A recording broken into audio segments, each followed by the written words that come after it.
예, 이 시간 우리 조금 전에 제가 광고 드렸던 대로 우리 에베네스 선교교회에서 특별히 후원하는 캄보디아 이명자 선교사님께 우리 에베네스 선교교회의 특별 선교 후원금을 전달하도록 하겠습니다. 우리 이명자 선교사님 이거 녹화되어서 올라갑니다. 조금 더 신경 쓰셔서 나오시면 되겠습니다. 그리고 이후에 또 특별헌금이 이번 주 금주 주일에도 나올 수가 있으니까 나오게 되면 역시나 후일에 또 전달해 드리겠다는 말씀 다시 한번 드리면서 잠깐 나와주시면 제가 교회 차원에서 선교 후원금 전달해 드리도록 하겠습니다. 우리 박수로 그리고 기도로서 원한다는 마음으로 부탁드리겠습니다. 예. 예.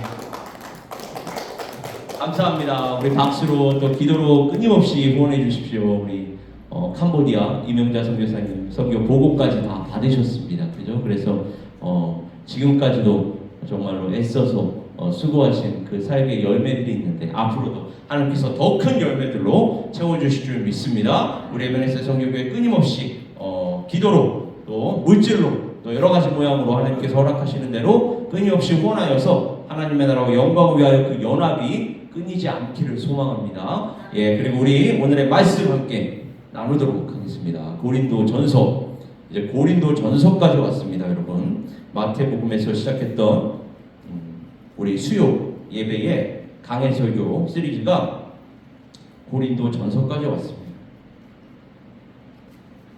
고린도 전서 12장 31절에서 13장 8절까지입니다.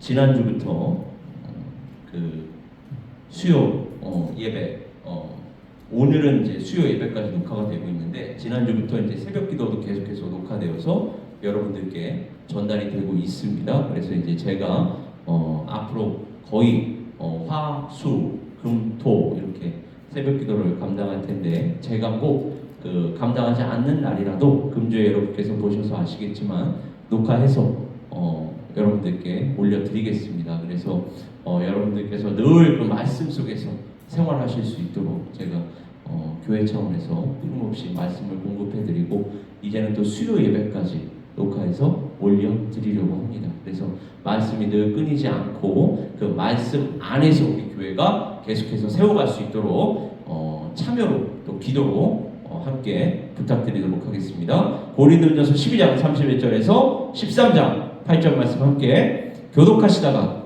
마지막 한 구절은 합독하도록 하시겠습니다. 너희는 더욱 큰 은사를 사모하라. 내가 또한 가장 좋은 길을 너희에게 보이리라. 천사의 말을 할지라도 사랑이 없으면 소리나는 구리와 울리는 꽹과리가 되고 내가 예언하는 능력이 있어 모든 비밀과 모든 지식을 알고 또 산을 옮길 만한 모든 믿음이 있을지라도 사랑이 없으면 내가 아무것도 아니요. 구제하고 또 내 몸을 불사르게 내줄지라도 사랑이 없으면 내게 아무런 유익이 없느니라. 사랑은 오래 참고 사랑은 온유하며 시기하지 아니하며 사랑은 자랑하지 아니하며 교만하지 아니하며 성내지 아니하며 악한 것을 생각하지 아니하며 불의를 기뻐하지 아니하며 진리와 함께 기뻐하고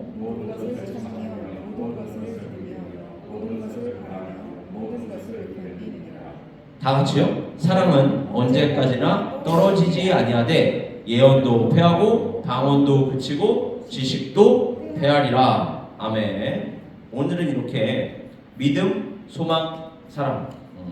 그 믿음, 소망, 사랑 이 세 가지는 항상 있을 것인데 그 중에 제일은 사랑이라 라는 그 유명한 말씀이 지금 포함되어 있는 고린도전서 13장. 그래서 성경에서 믿음, 소망, 사랑은 항상 있다고 한 그 구절처럼 성경에는 믿음장, 소망장, 사랑장이라는 게 있어요. 그래서 이 믿음장은 히브리서 11장을 우리가 이야기합니다. 그리고 소망장은 어디 있을까요, 여러분?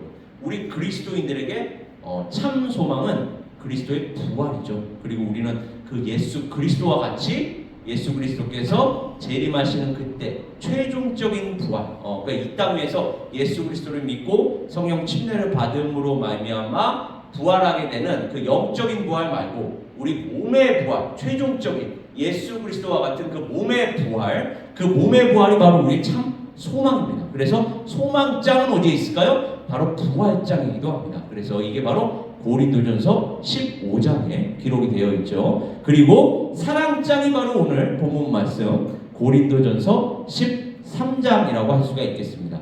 여러분, 우리는 오늘날 또 교회 역사적으로도 마찬가지예요. 이 은사가 나쁜 게 아닙니다, 여러분. 근데 은사주의는 나빠요. 그러니까 뭐든지 이 주의가 돼버리면 나쁩니다. 은사 자체는 너무나도 귀합니다. 근데 은사주의, 그러니까 은사에 초점을 맞추고 신앙생활하는 건 결국은 무엇입니까? 자극적이고 뭔가 우리에게 경험 중심의 신앙생활을 하게끔 하거든요. 그래서 은사주의를 추구하는 분들은 매번 뭐 은사 집회, 치유 집회 이런 것만 쫓아다녀요. 그리고 그 분들의 대부분의 공통점은 말씀 생활을 그렇게 열심히 하지 않습니다. 그러나 신앙생활이란 종교 개혁자들이 특히 강조했던 대로 말씀의 기준을 두고 하는 것입니다. 여러분, 우리의 경험이 아닙니다. 우리의 느낌이 아니에요. 우리의 감정이 아닙니다. 또 하나님께서 우리에게 특별한 경험을 하게 하시는 그러한 특별한 경우가 아니라 하나님께서 우리에게 객관적으로 그리고 하나님께서 특별히 우리에게 섭리하신 그 계획과 그 뜻을 우리에게 이 성경 66권에 담아 주셨지 않습니까? 이 말씀 가운데 사실은 다 들어있습니다. 그러니까 우리는 말씀 중심의 신앙생활을 해야 하기 때문에 말씀을 들여다보면 은사는 좋은 것이나 은사주의는 그렇게 좋지 않습니다. 그리고 은사 집회, 치유 집회 이런 데 따라다니는 분들이 대부분 추구하는 게 방언도 사실은 성경적인 방언이 아니에요. 제가 늘 이야기했지만 성경이 이야기하는 방언은 언어라고 얘기했습니다. 텅이라는 거는 언어예요. 언어라는 건 뭡니까? 상대방과 소통할 수 있어야 돼요. 소통할 수 있으려면 여러분, 그게 같은 음을 반복적으로 이야기하는 것이 아니라 지금 제가 여러분들에게 말하는 것처럼 이렇게 문장으로 구나 절로 이렇게 상대방에게 전달이 돼야 돼요. 왜 하나님께서 이렇게 방언의 은사를 주셨을까요? 당시에는 제가 주일 설교 때 잠깐 언급해드린 적이 있었지만은 오늘날 우리가 선교 사역, 선교 여행을 간다라고 하면 선교를 가기 전에 그 선교 대상지에 대해서 미리 교육을 시켜주죠. 그 나라의 문화가 어떻습니다. 그 나라의 언어가 어떻습니다. 그래서 그 나라에 가면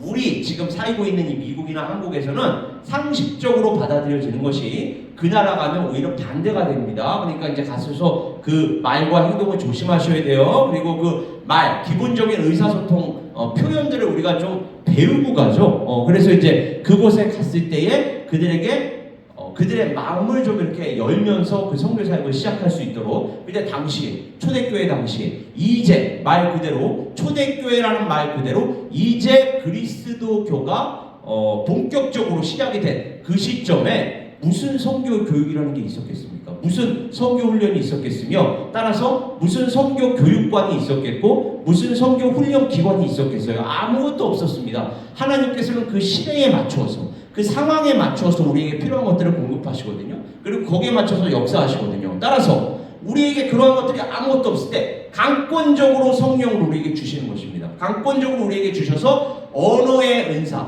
방언의 은사를 받게 하셔서 우리가 하나님께서 보내시는 그곳에 가서 선교사역, 복음사역 감당할 수 있도록 그 언어를 주시는 거예요, 우리에게. 따라서 그 언어의 은사, 방언의 은사를 가지고 그 선교 지역에 가서 그 말로 그 텅으로 복음을 설명하고 복음을 제시할 수 있도록 우리를 준비시켜 주는 것입니다. 그러니까 방언의 은사라는 건 결국 선교를 위한 거지 오늘날 수많은 교회들에서 방언 기도를 하는 형태의 그러한 방언의 은사를 지금 성경이 얘기하지 않습니다. 그거는 방언 기도라고는 할 수 있어요. 그리고 하나님과의 깊은 관계 속에서 나오는 어떤 표현이라고는 할 수 있으나 성경이 얘기하는 지금 이러한 문맥 속에서 제시하는 방언의 은사는 아닙니다. 이거는 이제 헷갈리시면 안 돼요. 성경이 얘기하는 방언의 은사는 언어입니다. 언어. 제가 캄보디아를 가면 캄보디아 언어를 모르잖아요. 캄보디아는 어떤 언어를 사용하죠?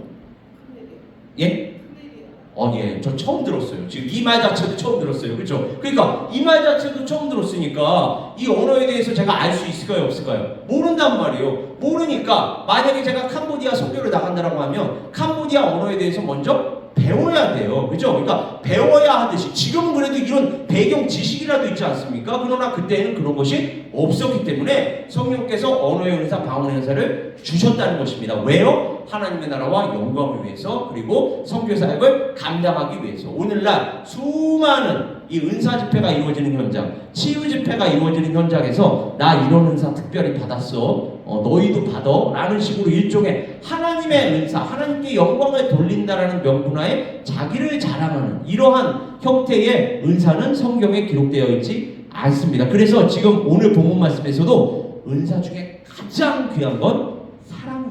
내가 설사 그런 은사를 받았어도 상대방과의 관계를 생각하면 교회에서 어디 자랑할 것이 있습니까, 여러분? 우리가 자랑할 건 예수 그리스도밖에 없는 줄 믿습니다. 예수 그리스도 십자가밖에 없는 거예요. 우리가 무슨 특별한 능력을 받았다고 할지라도 우리가 사랑의 은사를 받게 되면 그 능력도, 그 은사도 결국은 예수 그리스도의 십자가로 승화시켜서 자랑하게 되어 있지, 나 이런 특별한 능력 가졌습니다, 당신들이 받지 못한 이런 특별한 은사 받았어요 하면서 자기를 자랑하는 방향으로 나아가지 않는다는 것입니다. 그러니까 성경은 이 사랑이 없다면 너희가 아무것도 아니다라는 것을 우리에게 알려주고 있는 거예요. 오늘 본문 말씀 속에서 여러 가지 은사들이 있습니다.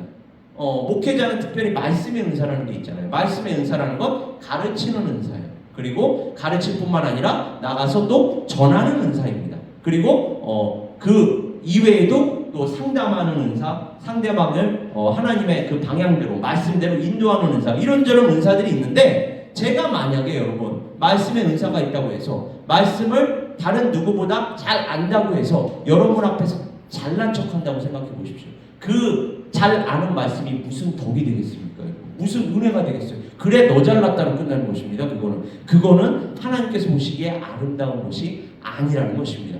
말씀의 은사를 받은 사람일수록, 혹은 여러분께서 각자 다 깨닫든 깨닫지 못하든 하나님께서 우리를 다른 모양으로 창조하셨고 다른 모양으로 지금까지 인도해 주셨듯 다 각자에게 주신 은사가 유니크합니다. 여러분, 이 유니크한 은사를 여러분께서 다 갖고 계시는데, 그 은사를 발견하시고 대신에 그 은사를 개발하시면서 이 은사를 나 자신을 위한 게 아니라 하나님께서 허락하신 이 공동체를 위해서 어떻게 덕이 되는 모양으로, 덕이 되는 방향으로 쓰임받을 수 있을까를 고민해야 하는 것입니다. 나를 드러내는 것이 아니라 그 공동체 안에서 그 은사가 쓰임받으면 쓰임받을수록 예수 그리스도의 이름만이 높아질 수 있도록 그러한 방향으로 우리는 그 은사를 사용해야 할 줄 믿습니다. 그러니까 신앙이 성숙하면 성숙할수록 여러분 지혜가 필요한 거예요. 이 은사가 어떻게 다른 사람들에게 전달될 때 하나님의 이름이 높아질 수 있을까? 내 이름이 아니라 어떻게 하면 하나님께 영광을 올려드릴 수 있을까? 그러려면 가장 중요한 게 무엇이라고 지금 이야기하는 것입니까? 사랑의 은사라고 이야기하는 것입니다. 왜요? 사랑은 나를 구하지 아니하고, 본문 말씀처럼 자기의 유익을 구하지 아니하고 다른 사람의 입장을 먼저 생각하기 때문입니다. 그러니까 여러분, 세상 법정에서는요, 물론 교회에도 교회법이라는 게 있잖아요. 그죠?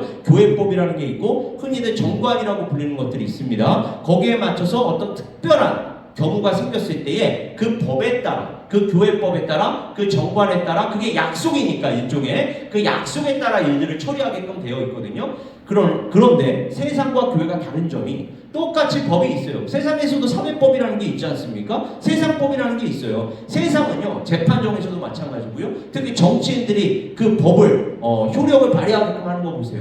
법대로 갑니다. 말 그대로 법대로 가요. 상대방이 상처를 받든 말든 법대로 가는 것입니다, 여러분. 그게 세상이에요. 근데 교회는요, 교회법이 있다고 하더라도, 정관이 있다고 하더라도 이 법이 말 그대로 실행되었을 때에 여러 사람들의 마음이 상하고 시험을 당하게 된다면 그것보다도 사랑을 먼저 생각해야 한다는 것입니다. 그게 바로 교회예요. 그리고 그렇게 은혜가 먼저 우선시 되면서 진행되어야 하는 것이 바로 교회 공동체라는 것입니다. 물론 이 은혜라는 것이, 이 사랑이라는 것이 이런 거를 악용하는 사람들에게 대해서, 그 악용하는 사람들에 의해서 이러한 것들이 오용되어서는 안 됩니다. 이게 남용되어서는 안 됩니다. 그 부분은 우리가 또 지혜롭게 처신하면서 대처를 해야 돼요. 그러나 그럼에도 불구하고 우리는 늘 법보다는 사랑, 법보다는 은혜를 앞세워야 하는 것이 바로 교회라는 곳이요 공동체인 줄 믿습니다. 그래서 사도 바울이 가장 좋은 길이 바로 이 사랑이라고 얘기하는 거예요. 특별히 이 고린도전서는 고린도 교회에 보내는 편지였습니다. 그러니까 고린도 교회는 그럼 어떤 상황에 있었느냐? 끊임없이 분열하고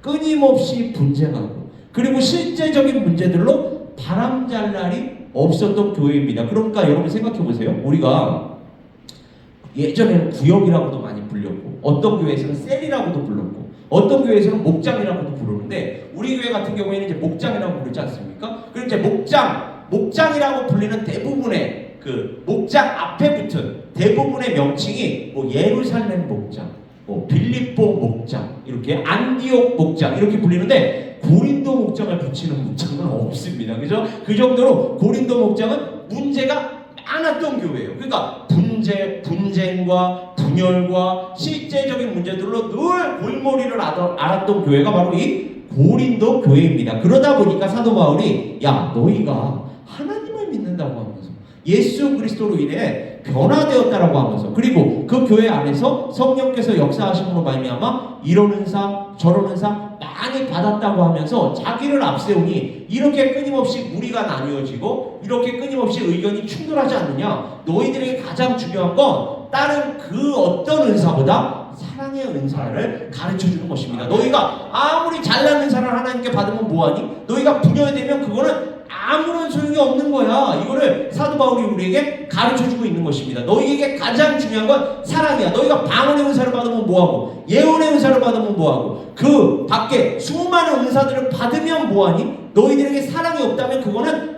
아무것도 아닌 거야. 그리고 그 사랑이 무엇인지를 내가 가르쳐줄게. 그러면서 그 사랑이 너희들에게 있어야 성경적이고 영적인 말씀, 영적인 진리에 입각해서 그 너희들이 지금 겪고 있는 그 문제들이 해결이 될 수 있어 라고 그 해결책을 사랑으로 지금 제시해주고 있는 것입니다. 사도 바울은 성령의 은사를 가르치면서 그 성령의 은사들 중에서도 가장 좋은 은사가 바로 사랑이다. 그리고 그 사랑을 통해서 그 사랑이 궁극적으로 가리키는 사랑이란 바로 하나님의 사랑 예수 그리스도다. 이거를 우리에게 알려주고 있습니다. 그 크신 하나님의 사랑 말로다 형언할 수가 없는 것입니다. 왜요? 당신의 독생자를 이 땅, 이 인류 역사를 보내주시고 그 예수 그리스도께서 우리를 위해 희생하실 필요가 전혀 없었는데 어떻게 보면 우리는 그냥 원수였는데 끊임없이 당신을 대적했는데도 불구하고 우리를 불쌍히 여기시고 긍휼히 여기셔서 그분께서 십자가에 달려 돌아가셨어요.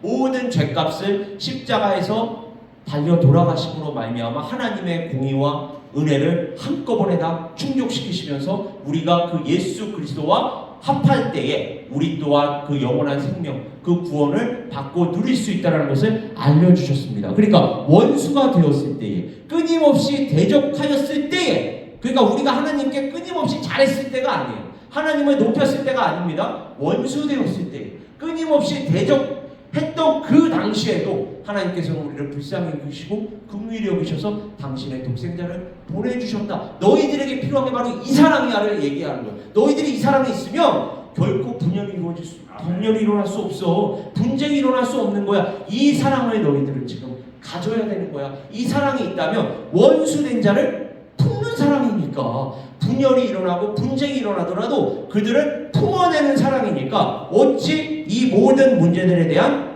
해결책이라고 하지 않을 수가 있겠습니까? 그래서 사랑장이라고 불리면서 오늘 본문 말씀이기도 한 13장에서 그는 사랑에 대한 묘사에 뒤이어서 기록하기를 우리가 지금은 거울로 보는 것 같이 희미한 그때에는 얼굴과 얼굴을 대하여 볼 것이요 지금은 내가 부분적으로 아나 그때에는 주께서 나를 아신 것 같이 내가 온전히 알리라. 자 그렇다면 여기에서 정황상 무엇을 또는 누구를 온전히 알리라고 말하는 것입니까? 주께서 나를 아신 것 같이 내가 온전히 알리라 라는 이 표현은 내가 누구를 알겠다는 거예요. 나중에 예수 그리스도를 알게 된다는 것입니다. 지금처럼 이렇게 부분적으로만 알게 되는 게 아니라 그때는 온전히 알게 된다. 그래서 13장 전체가 사랑에 대한 장이기 때문에 주님을 온전히 알게 된다라는 이 말은 사랑을 온전히 알게 된다. 그 사랑으로, 그 사랑을 통하여 그 사랑 안에서 주님을 온전히 알게 될 것이다.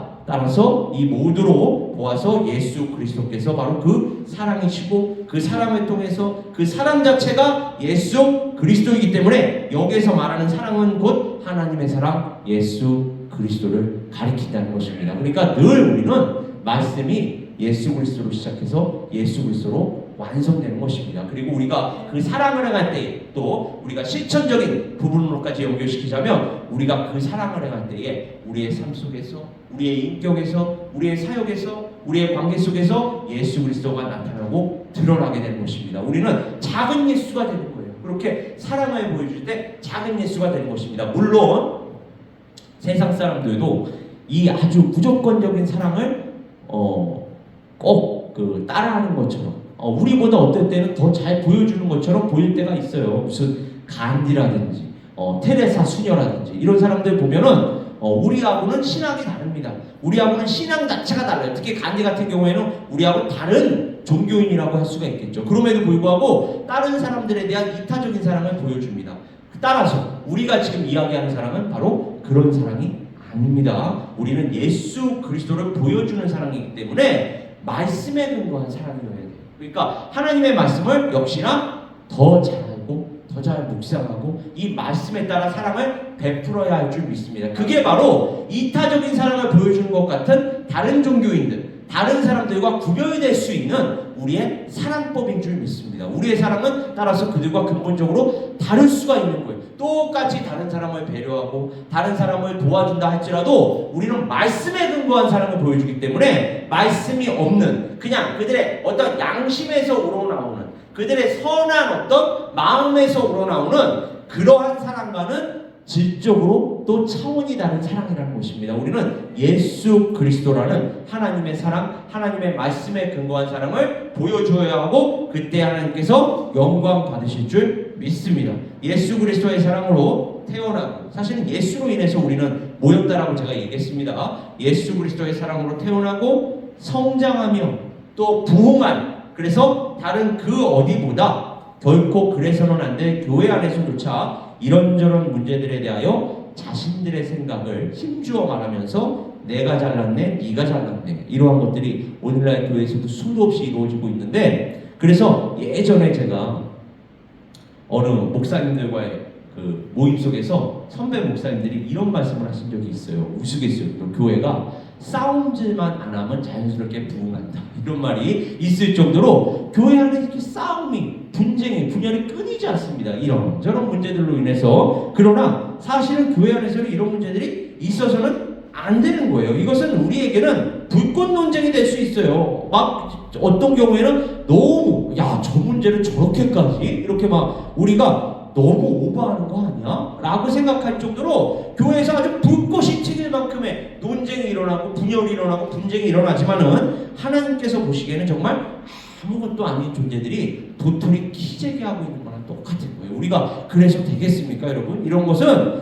끊임없이 싸움질, 끊임없이 분열, 분쟁만 초래할 뿐입니다. 오히려 교회 또는 그리스도인들은 예수 그리스도의 사랑을 받고 알며 믿을 뿐만 아니라 이것을 실행해야 하는 줄 믿습니다. 단순히 지식으로 끝나서는 안 돼요. 오늘 이 말씀도 지식으로 제가 예수 그리스도를 다시 한번 마음속에 간직합니다. 더 잘 알게 되었습니다. 더 잘 믿게 되었습니다로 끝나는 게 아니라 이 예수 그리스도를 마음속에 품을 뿐만이 아니라 이 품은 사랑을 밖으로 표현해야 할 줄 믿습니다. 이게 진정으로 구원받은 사람들의 표현 양식이에요. 그래서 우리는 그 예수 그리스도를 표현해야 할 뿐만 아니라 더 나아가면 표현이 먼저 돼야 됩니다, 여러분. 왜요? 아까도 제가 얘기했지만 아무리 성경에 대해서 많이 알아도 잘난 척하는 형태로 진행이 되면 그래 니 잘났다로 끝나버립니다. 따라서 우리는 가르치고 전하기 전에 그들의 마음을 먼저 부드럽게 만들어줘야 돼요. 덕을 끼쳐야 합니다. 그래야지만 우리가 전하는 말씀, 우리가 가르치는 말씀이 그들의 심령 속으로 들어갈 줄 믿습니다. 그래서 우리가 그 예수 그리스도의 사랑을 먼저 보여주면서 하나님의 말씀을, 복음을 가르치고 전해야 할 줄 믿습니다. 우리 교회가 바로 그와 같은 공동체 그리고 사람들로서 덕을 세우는 공동체가 되어야 할 줄 믿습니다. 사실은 이게 이루어져야 지금 교회를 떠나고 있는 사람들, 특별히 다음 세대들이 교회로 돌아오게 되어 있습니다. 그들은 경험, 또 자기 자신의 감정, 느낌, 이러한 것들이 무엇보다도 중요한 사람들이기 때문에, 세대가 다릅니다 여러분. 그러한 것들이 너무나도 중요한 사람들이기 때문에 그들에게 먼저 본보기를 보여주고, 그들의 마음을 먼저 열어주고, 그들에게 덕을 끼치는 말과 행동을 보여주어야 그들의 마음이 비로소 열리기 시작하고, 그 열린 마음 속으로 우리가 말씀을, 기도를, 성령을 나누어 주어야 할 줄 믿습니다. 그때 그들이 교회로 돌아오게 되는 거예요. 그리고 돌아왔을 때 우리는 그들과 한 마음과 한 뜻 되어 교회를 더욱더 든든히 세워가야 할 줄 믿습니다.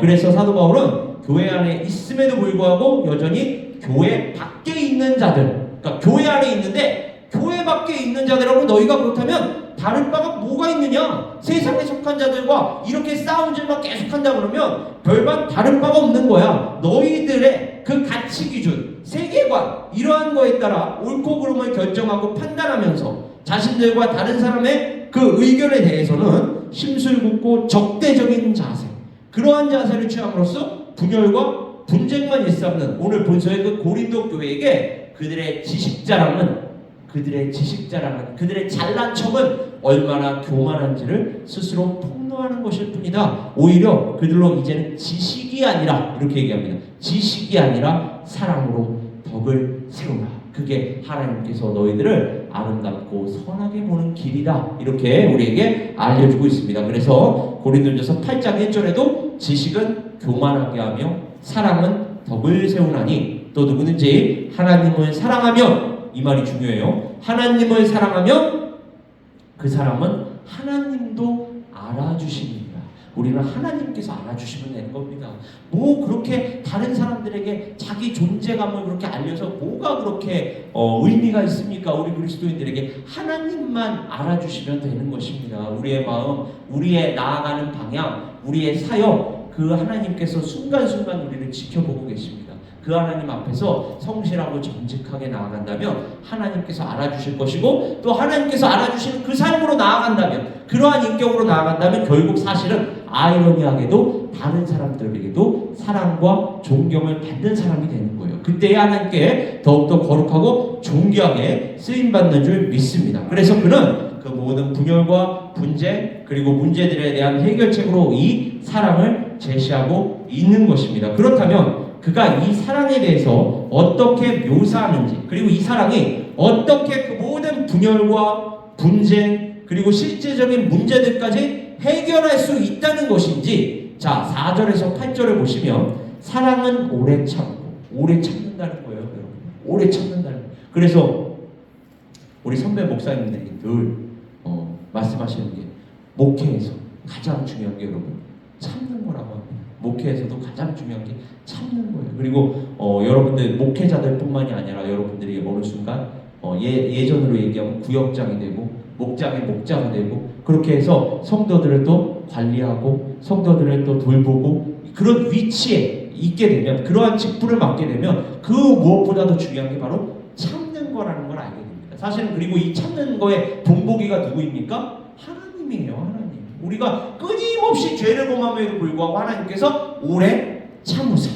하나님께서 오래 참으시는 거예요. 왜 오래 참으실까요? 사랑하시니까. 사랑하시니까 오래 참는 것입니다. 그러니까 여러분, 저도 아직 결혼한 지 얼마 안 됐지만은 부부간에 자꾸만 싸움이 일어난다?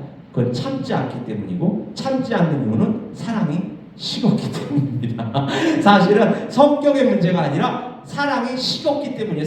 성격은 사실은 연애할 때 더 안 맞았겠죠. 이제 서로 알아가는 단계였는데 그때도 안 맞았겠죠. 그러나 그때는 사랑이 서로 샘솟을 때였기 때문에 어떠한 문제가 일어나도 그 문제를 덮을 수 있는 사랑이 있었습니다. 그래서 어떠한 말을 하고 어떠한 행동을 해도 다 참고 넘어갈 수가 있었어요. 근데 어느 순간 그게 참을 수가 없는 지경에 이르렀다는 것은 사랑이 식었다는 것입니다, 여러분. 아니면 지금까지 계속 쌓여왔던 게 폭발하는 것이죠. 그러니까 사랑이 없기 때문에, 결국 성경적인 원인은 뭐예요? 너희가 사랑이 없기 때문이다. 하나님 보세요. 끊임없이 우리를 참아주시지 않습니까? 지금도 참아주시는 거예요. 하나님의 말씀에 어긋나는 이런저런 사회운동, 이런저런 정치활동, 이러한 것들이 이제는 국내적으로만 일어나는 게 아니라 이제는 진짜 세계적으로 일어나고 있어요. 여러분 예전에 한번 생각해 보세요. 제가 어릴 때 뉴스를 보면 뉴스에서 나오는 어떤 그런 기사들이, 그러한 소식들이 대부분 다 국내의 뉴스였어요. 그리고 뭔가 끔찍한 일, 뭔가 정말로 우리가 받아들이기 힘들 정도로 막 흉악한 이러한 범죄들이 그래봐야 국내의 뉴스였습니다. 무슨 살인 사건이 일어났습니다, 방화 사건이 일어났습니다, 사기 사건이 일어났습니다. 그래봐야 다 국내용이었어요. 근데 지금은요, 요즘은 뉴스가 스케일이 달라졌어요. 다 세계적인 뉴스입니다. 세계적인 날씨가 요즘 기상 변화가 심각합니다. 이런저런 곳에서 지진이 일어납니다. 이런저런 곳에서 전쟁이 일어났는데 그 전쟁이 심지어 몇 년째 지속되고 있고 끊이지를 않고 있습니다. 세계적인 뉴스로 점점 발전이 되고 있어요, 여러분. 이러한 상황 속에서 우리가 지금 살고 있는데, 그러한 상황 속에서 정말로 하나님께서 보시기에 아름다운 모습이 몇 개나 있습니까? 여러분 뉴스를 한번 보세요. 하나님께서 보시기에 아름답고 선하게 보실 내용들이 몇 개나 있습니까? 거의 없지 않습니까? 그럼에도 불구하고 하나님께서 지금 이 세상을 뒤엎고 있지 않으신 것은 그래도 하나님께서 사랑하시는 사람들이 남아있기 때문에 구원하시기로 작정하시고 구원하시기로 계획하시고 그 한 영혼 한 영혼을 위해서라도 하나님께서는 그 한 영혼 한 영혼을 사랑하시기 때문에 참고 계시는 거예요. 그 한 영혼 한 영혼이 돌아오기를 기다리고 계신 것입니다. 왜요? 사랑하시기 때문입니다, 여러분. 이 사랑이 바로 사랑은 오래 참고라고 지금 나와 있는 거예요. 그리고 사랑은 온유한다라는 말이 무슨 말입니까, 여러분? 상대방이 아무리 나에게 험한 말을 하더라도 모세가 당시에 온유하다라는 말을 하지 않았습니까? 온유하다라는 평가를 받은 그 맥락을 보면 미리암과 아론조차도 그 모세를 대적했어요. 그 시기에도 모세는 아무런 말도 하지 아니하고 그저 하나님께 기도했습니다. 이게 바로 온유한 모습이에요. 누구의 그림자죠? 예수 그리스도의 그림자입니다. 모든 사람들이 너는 죽어야 돼. 심지어 유대인 제사장들이 아주 일심동체가 되어서 예수 그리스도를 십자가에 못 박을 때에도 예수 그리스도께서는 순한 양과 같이 아무런 말도 하지 않으시고 끌려가셔서 십자가에 담담히, 그리고 오히려 이것이 하나님의 뜻으로 받아들이고 그 사역을 감당하셨습니다. 이게 바로 온유한 모습이에요. 우리에게 이런 모습이 요구된다는 것입니다. 이게 바로 사랑이 있어야만 가능하다는 거예요. 예수님께서 어떻게 그 사역을 그렇게 감당하실 수 있었을까요? 우리를 사랑하시기 때문에, 우리를 구원하시기 위해서, 그리고 우리를 구원하셔서 우리와 영원토록 함께하고 싶으셔서, 영원한 생명 주시고 함께하고 싶으셔서 그렇게 온유하실 수가 있었다는 것입니다. 그리고 시기하지 아니하며 사랑은 자랑하지 아니하며, 이렇게 자기를 자랑하지 않는다는 거예요. 예수 그리스도만 자랑한다는 것입니다. 교만하지 아니하며 무례히 행하지 아니하며 자기의 유익을 구하지 아니하며 성내지 아니하며 악한 것을 생각하지 아니하며 불의를 기뻐하지 아니하며 진리와 함께 기뻐한대요. 진리와 함께 기뻐한다는 건 하나님의 말씀, 예수 그리스도의 복음과 함께 기뻐한다는 것입니다. 우리의 참된 기쁨은 하나님의 말씀에 있는 줄 믿습니다. 우리의 참된 만족은 예수 그리스도의 복음에만 있는 줄 믿습니다. 이 진리와 함께 기뻐하는 모습, 그래서 모든 것을 참으며 모든 것을 믿으며 모든 것을 말하며 모든 것을 견디느니라. 자, 다음 구절은 제가 다음 시간에 연이어서 함께 전할 텐데, 오늘 마지막으로 제가 드릴 포인트는, 자, 조금 전에 제가 뭐라고 그랬죠? 사랑은 오래 참고로 시작했습니다. 사랑에 대한 묘사가 사랑은 오래 참고로 시작했는데 마지막도 사랑은 모든 것을 견디느니라고 끝납니다. 그러니까 사랑은 참는 걸로 시작해서 참는 걸로 끝나요. 그러니까 하나님께서 지금도 우리를 참으시고 계시고, 그리고 그런 사랑을 우리가 받았다. 우리도 옆에 사람이 어떠한 말을 하더라도 어떠한 행동을 하더라도 그 예수 그리스도의 마음을 본받는다면 그 사랑으로 품어야 할 줄 믿습니다. 교회 공동체 안에서도 서로가 서로를 품어야 하고, 교회 밖으로 나가서 우리가 하나님의 말씀을 전할 때에 우리가 수용을, 우리가 받아들이기보다는 받아들이지 않는, 거절을 당하기 일쑤입니다. 그런 순간에서조차 그들을 품어주고 그들을 참고 그들에게 끝까지 구원과 생명을 주겠다는 이러한 열정으로 나아가야 할 줄 믿습니다. 그때 하나님께서는 네가 나를 정말로 사랑하는구나, 내가 너를 인정한다, 그리고 내가 너를 통하여 역사하겠다, 그렇게 하나님께 거룩하고 존귀하게 예수 그리스도의 사랑을 보여주면서 예수 그리스도의 사랑과 인격을 나타내면서 하나님께 쓰임받는 우리 한 사람 한 사람 에베네스의 선교교회 될 수 있기를 이 시간 다시 한번 주님의 이름으로 축원합니다. 우리 시간 함께 기도하겠습니다. 아버지 하나님,